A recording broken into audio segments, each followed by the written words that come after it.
continuation of NIM. This is the game of NIM? BBC part 1, but I'll explain what NIM is briefly. So, what is NIM? So, NIM is just, NIM is a money-winning game. So, you start with 12 coins. They could be of whatever value in a row. And you take turns flipping 2 more coins. And depending on the value, you map that to a number, and you take that number, remove that number of coins from the row. So and if it's who brought the money's turn, is going to bring them down. If it's his opponent's turn, then it's just up. So it can be any. And who wins is who brings the very last coin down the row. So yeah. So basically, it can be any number of combinations. Yeah, but of 3s, 2s, 4s, and 1s, and whoever has moved the last coins wins. Something I didn't say in the previous video. Actually, if who brought the money wins, he actually keeps all the 10-cent coins to himself. If his opponent wins, then his opponent, who brought the money, is actually going to give all of these 10-cent coins, in this case, they're 10-cent coins, to the opponent. So, okay, and what Simon was calculating was, what is the chance of Simon winning the game? Yeah, so who brought the money winning the game? So who brought the money goes first. So what is the chance of the person who starts, who goes first, to win the game? And it turns out it is not a 50% chance. And it turned out it's not a 50% chance. This Guess is what? not a fair game. It's not a fair game. So, and Simon has proven it. Yeah. By in the first video we already started doing, because I asked him, and what is the chance that you win so many times? And he started looking at partitions. So those are like the combinations of numbers that make up 12. Yeah, that make up 12. And you got. And they only contains 1s, 2s, 3s, and 4s. And you got 34 such partitions, right? Partitions, but that's not caring about the order. We care about the order, right? Yeah. So if we care about the order, then we have to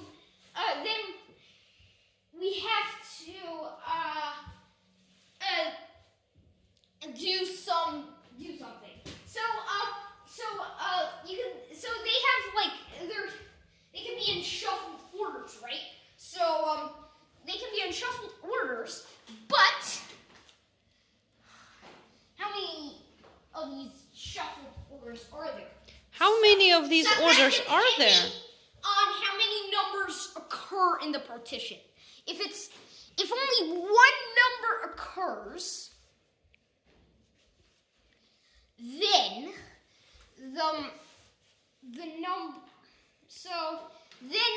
the number of orders for that partition, bingo, just one. It's just one, yeah. Yeah, right? That's kind of like the obvious one. Now, for 2 numbers, 3 numbers, or 4 numbers, we need something called the choose function. And there I see that I'll briefly explain what the choose function is. The choose function, so if you have A choose B,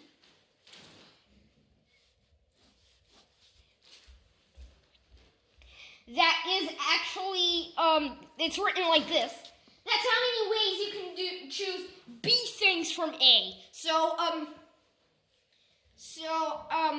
And the formula for that is A factorial divided by B factorial multiplied by A minus B factorial.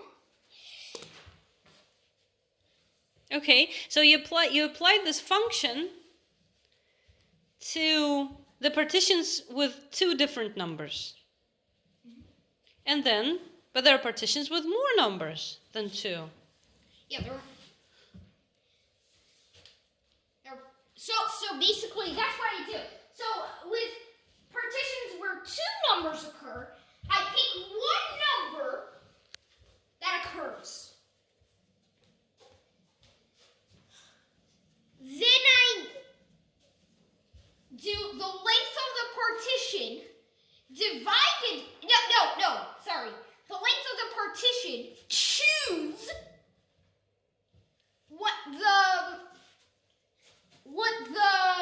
how many times the number occurs, and how many times. So for example,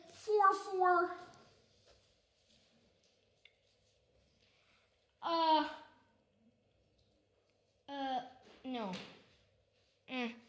4, 4, 1, 1, 1, 1. That's our partition. So that's the length of the partition is 6. Yes. So do 6.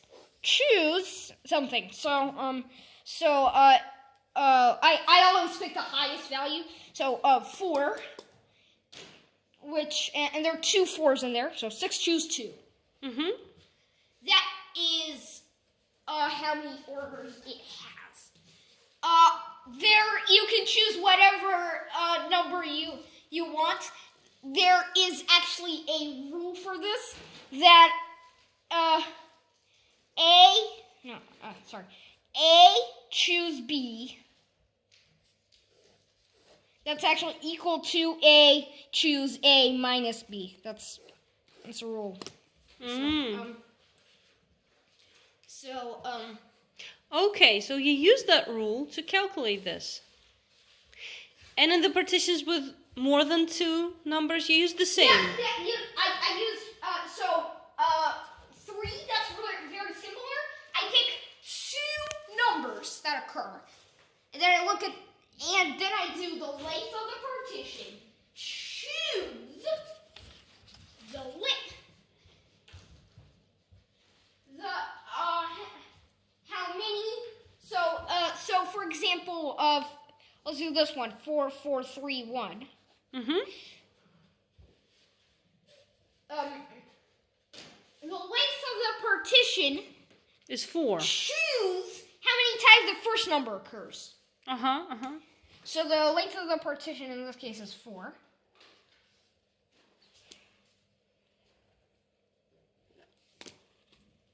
And there are 2 4s occurring here, so I do 4 choose 2, but then I multiply that by this number subtract this number, which is 2. Choose how many times the second number occurs, which I always choose to be the second to biggest number. Okay, so 3.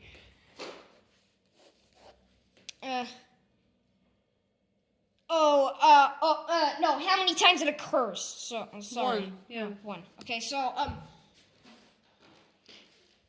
And that's it. That's the answer. 4 is also very similar. So if you look at, let's see what we have here.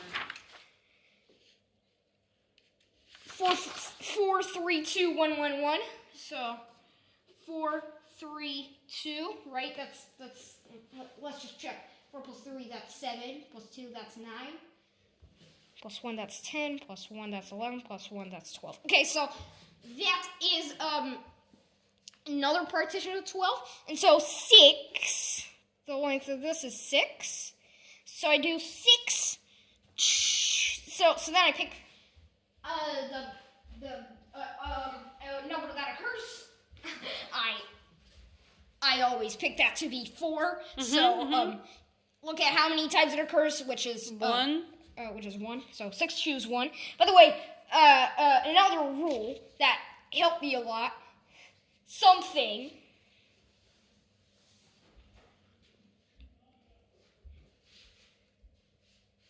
choose 1. equal to that something, choose that something minus 1, which equals that something. Okay. There's another rule. Yeah. And then you do this for how many numbers? For So you do this three times? then I see how many 4s there are, which in this case is 1. So I do the length, which is 6, choose 1. So times how many 3s there are. So you can have that to be any number you want, as long as the 2 numbers you picked then are different. That's another thing. So times if I do this number, subtract this one number, I get 2. I get 5. And if I do the 3 thing, That's 1. 3. There's only 1 3 in there current. Times then this number, subtract this number, so that's 4. Choose. I think we made. Have I made a mistake? Nope. No, I haven't.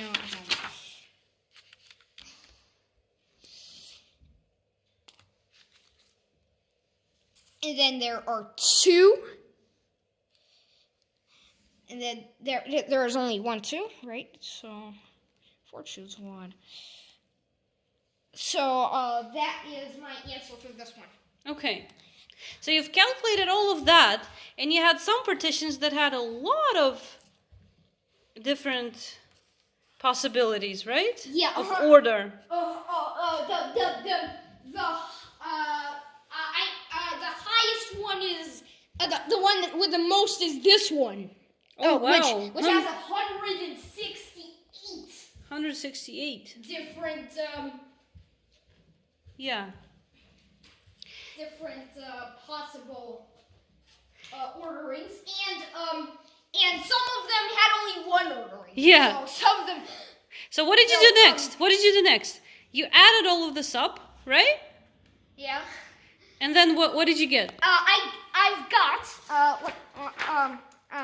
I have got 1,489. That's way beyond if I don't care about the order, right? Yeah. So this number, what does it represent? 1,000. That's how many partitions. So that's how many partitions there are we care about if you do care about the order as well. So that's basically the total number of games, possible games. of right? possible games of NIM. Yeah. Of possible combinations of these. Yeah. So. Okay. And what did you do to look at the probability of you winning if you bring in the money? Next, I did another calculation. I did the exact same sum, except I just skipped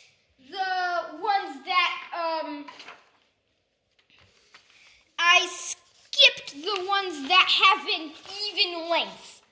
And why did you do that? We discussed it a little bit in the first video. We were talking about that it has to be odd, because then you're the last one flipping the coin. And Yep. you then, because you only win if you're the last one, and that should be then an odd number of combinations. Yeah, so for that, I actually got 826, which you may notice this is more than half of this. So from this total number of combinations in the NIM game, Yep. number of possible combinations, Yep. this is the total number of combinations, Right. total number of odd combinations. But, so, it's actually 8 to 6 divided by 1,489, which is equal to, let me, Yeah, you were using a calculator for that. entering my password. Yep. The password isn't showing, so you could leave the screen like that. Yeah, but then everybody can see how many digits you've got. And this is the answer. Yeah, so this is 0.5547347. So it's 2128. well, it doesn't matter. That's it's roughly 56%.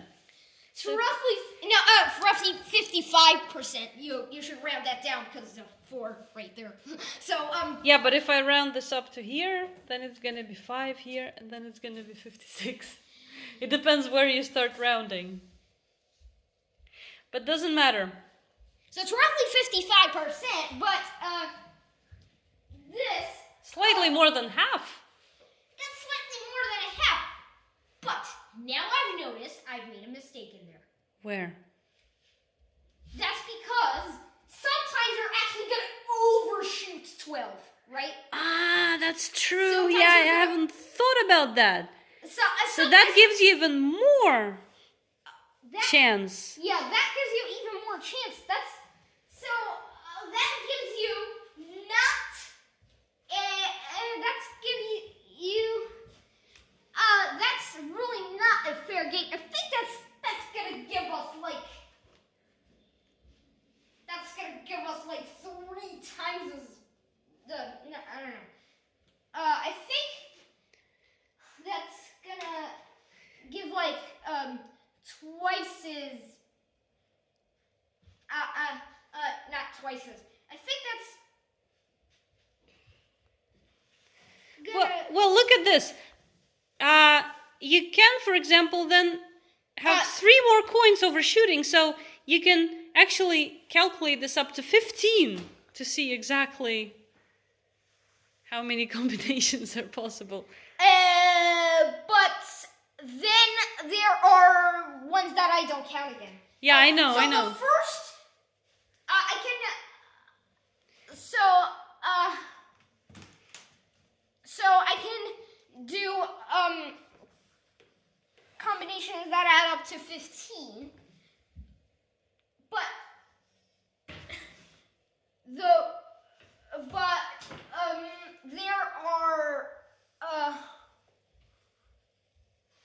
But there are even more I care about, actually. I have to do all of the partitions, not only for 15.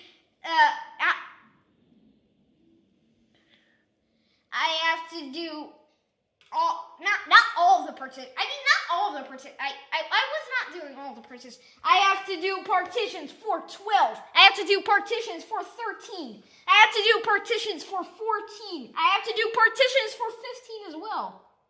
But not all the partitions. Not all of the partitions. Only the partitions. partitions. Only the partitions that contain 1s, 2s, 3s, and 4s. Only the partitions that only contain. No, that wouldn't be correct. That wouldn't be correct. You should only be doing the partitions of 11 plus starting from 12, starting from here. Because the only chance that you overshoot, or 10 plus. Oh no. You know what I mean? No. I'm wrong? You're wrong. Okay. Because I could overshoot by 0, 1, 2, or 3. All right. So. But we're not going to do those calculations now anymore. I'm not going to do those calculations. But I am sure. I know that the answer is going to be even bigger then. So. How much bigger? How much bigger? I don't know right now. So. Okay. I don't. Maybe somebody will calculate this one day. Yeah.